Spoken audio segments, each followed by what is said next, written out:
আমাদের মতি ব্যাপারী। হ্যাঁ, কয়টা? 30টা গরু হয়ে গেছে। বেচা কিনাই চলতেছে। 30টা গরু কিনছে। এ মহিষ আনছে গো।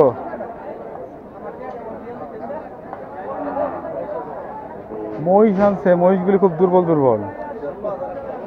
কার গো মহিষ? কার?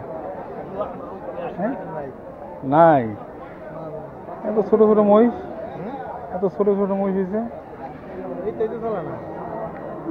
মহিষের হাট হয় আমরাই করি, তাও হেনে যেটা হেরম দেখি।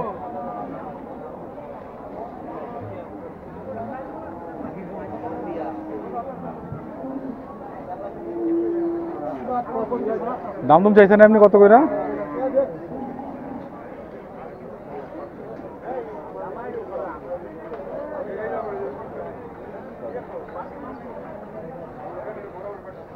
কয় কেজির কন্ট্যাক্ট? কয় কেজির কন্ট্যাক্ট? পালা লেখা জানিছে? উড়ি আল্লাহ, এর লেখা শুরু করছে।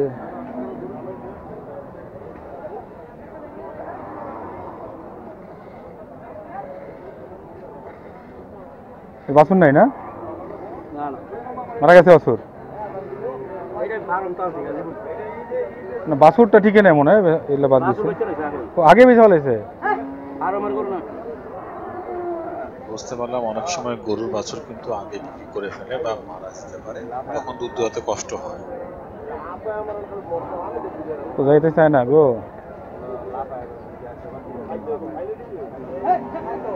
চোপাইহাটে কিন্তু আজকে গরুর সংখ্যা কমই আছে, কারণ ঈদের পরে তেমন গরু উঠে নাই। তাও যে যেরকম পেরেছে তার হাজির। আর এটি দেখতে পাচ্ছেন দুধ দোয়ানো হচ্ছে। বলেছিলাম যে আপনাদের এই দুধটা দোয়ানোর কারণ হচ্ছে দুধ মাপার জন্য, যে কতটুকু এই গরু থেকে দুধ আসছে, বা এটি যতটুকু জানতে পারলাম যে এই গরুটি তারা কিনেছে কসাই এটি কেটে ফেলবে, জবাই করে ফেলবে, এবং সেই কারণে দুধটা আগে বানানো নিচ্ছে। জবাই করার পর তো দুধ পাবে না, সেই জন্য এটি বানানো হচ্ছে। যা থাকে এর মধ্যে থেকে যেই দুধ পাবে কতটুকু লাভ।